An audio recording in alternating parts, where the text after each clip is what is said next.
Hi, this is Sonia with Artsy Solutions, and welcome to Junk Journal January. And it's hosted by Meg Megjournals in collaboration with GetMessyArt. And so I'm catching up on my prompts, and I'm doing prompts days 10 through the 13th. And the first prompt is layered. And so I decided I wanted to do a little bit of Mod Podge. So I took a piece of blue paper and I got some white not gesso paint, but just white acrylic paint. And I added it to some blue cardstock. And I decided I was going to get a little butterfly and napkin. And that's something that I gotten from one of my Defember partners, Michelle Garnto. So I decided I was going to layer these. I was going to use two of the napkins. The first one I applied the gesso to, and I meant to just only use Mod Podge, but some of the gesso got mixed with it and it got on top of the image. So I figured since I'm layering, I would just go ahead and add a few more things on there. So you'll see here I'm adding on some string that I got from some leftover fabric. I just pulled it out and just put it on there. I put a piece of tulle, and now I'm getting ready to apply the other butterfly over top of it. And I'm just going to use some decoupage and glue it down and try to get it on evenly. So I'm just spreading out the glue or the Mod Podge, and then I'm going to end up taking the heat tool to it and let it dry. So I like to add like dimensions and stuff to many of my projects, so you'll see that in a lot of my videos and stuff. So here it finally got dried, and I'm just fussy cutting it out. I'm just going around the image, trying to get as much of the butterfly as I can get without cutting out too much of the paper. And so I'm just kind of tweaking it, and I'm just going to distress the edges. I'm using some walnut stain, or no, Vintage Photo Distress Oxide by Tim Holtz. And then I just took some Morpho acrylic paint pens, and I'm trying to highlight the whole butterfly, the antennas and the wings and all that, with some black ink, just to make it a little bit more pronounced so that you can see it better. And then I'm taking some glossy accents to it, and I'm just going to go around like mainly the outer edges and the center of it. And because the glossy accents, when it's over top of like ink, once it dries, it looks like really shiny and it's very detailed. And so here I just took some glitter and put it over top of it. So I set the butterfly over to dry, and I'm starting on my second prompt, which is Eclectic. So what I did was I found a page in my journal, and I decided to just glue a piece of a magazine page that I had used to jelly print on, and it was an original print. And I had used black paint on it, and I just added it inside the journal. And then I'm just going to take some white paint, Artist Loft paint that I got from Michael's, and I'm just taking different shapes of stuff, like the glue stick, the paint bottle, the bottom of the distress ink container. So you have like circles and squares, and then I took like a little meat cutter. Well, it's actually a meat beater that I had received from a crafty friend from one of the Junk Journal tutorials craft group. And I added that image to it too. And then here I just added a Prima flower and some Tim Holtz crackle paste and some other kind of distress texture paste medium. And it's just to kind of give it an extra little old kick, just to make it look more eclectic. Because to me, for eclectic, it's just a combination of different things, different styles, all in one. So that's what I'm doing. I'm trying to make this like an eclectic scenery. And so I'm just finding some words and things like that. And that image right there is something that I had stamped previously I have like a bag of like stamped images and numbers and stuff that I keep to the side, and I'll just add it in whenever I'm building up my pages. And then we've got some apple barrel paint, and I'm just adding some red to it, and I'm just going to let that dry.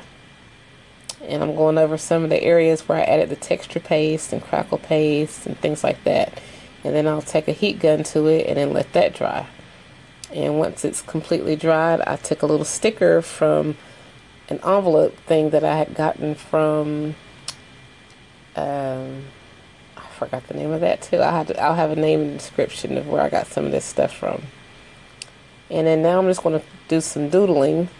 I'm just kind of taking the black Morphone acrylic paint pen and just going around some of the images of the circles and the squares and just kind of doodling, just adding a few extras to kind of highlight it.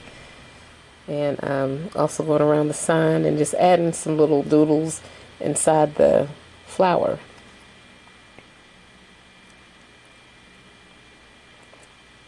And so that's pretty much it for the Eclectic. So now I'm getting ready to start. Well, actually I'm going back to the layered, the butterfly. And I just wanted to make it look like there was like a wintry background. And so I added some paint with a rag and then just glued the butterfly back on it.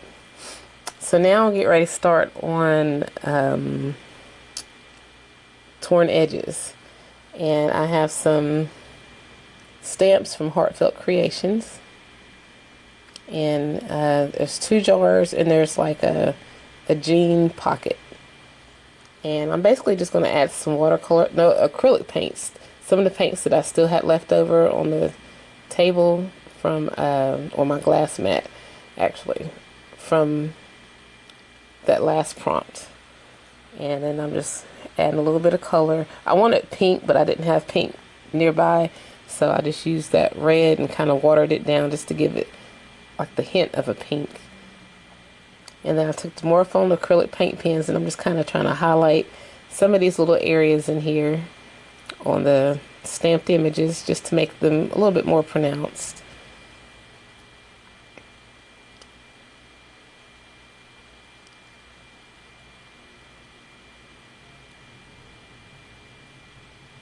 And then after I do that, I'm going to come through and I'm just going to fussy cut each one of those out. And then we're going to start building. I'm distressing the edges with some black acrylic, black Ranger ink, jet black, yeah. And so I'm trying to find a page to build up. So I found these 2 pages here. Or actually I'm just going to use one for the torn edges. And I'm just basically building the pocket. So I just took a piece of a Staples bag that had some white gesso on it, and I tore it up, and then I took a piece of the image that came from the freebie that we got from GetMessyArt, from the freebie kit that when you join the blog, you get some digital freebies, and I just took a little piece of it and tore it, and I'm adding it and creating like a little pocket. And then I'm just I'm tearing up some fabric, and I'm going to add this mason jar on here just to kind of build it up and make it look, you know, more pronounced. And I'm sizing everything up, and I want to have a decent background.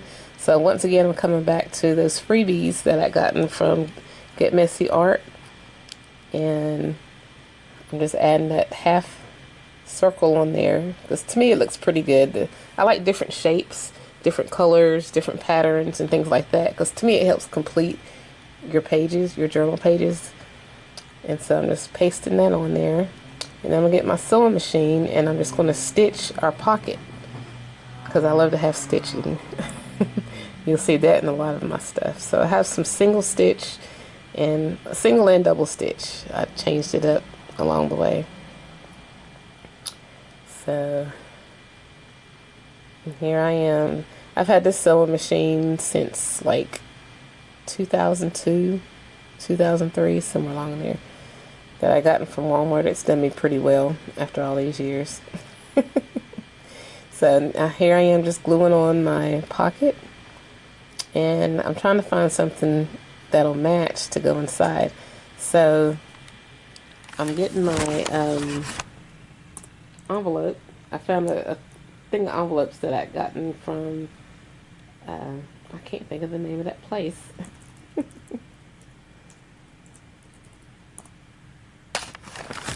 And so I decided just to add it to the pocket because it looks pretty good. I'm just decorating the envelope on it. And I'm just adding some words. And I'll probably add some stickers just to kind of make it look good.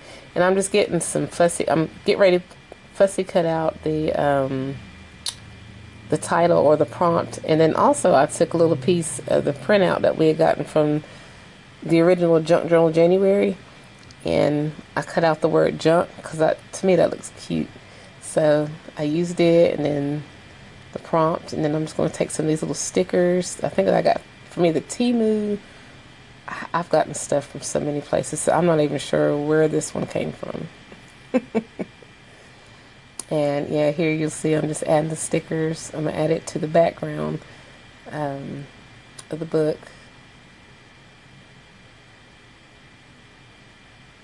And that completes that prompt.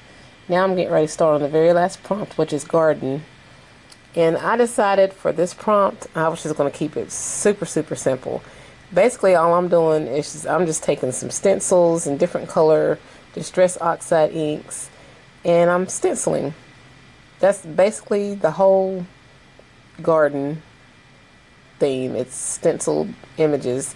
And then at the very, very end, I'll come in with a stamp. I'll stamp like a dragonfly. But that's what all of this is just stenciling with different distress inks. And then I'm using some Tim Holtz micro glaze. I think that's what it's called. And I'm just going to emboss over top of that. And I'm using some distress speckled egg embossing glaze for it.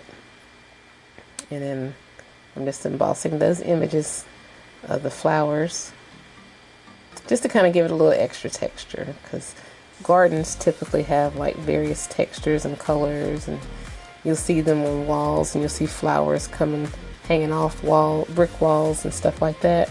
So that's kind of where I got that inspiration from. When I visualize a garden, that's what I think of, you know, flowers and nature and stuff like that.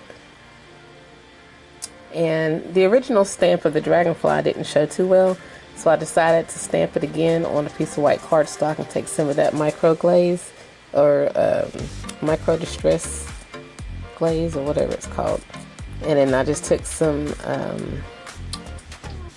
Ranger clear detail embossing powder and embossed it and fussy cut it out, and now I'm distressing it, and I'm just simply applying it over top of that stamped image on the page. I'm going to add this cute little flower and then the prompt name, and that's pretty much it. So this is what we have.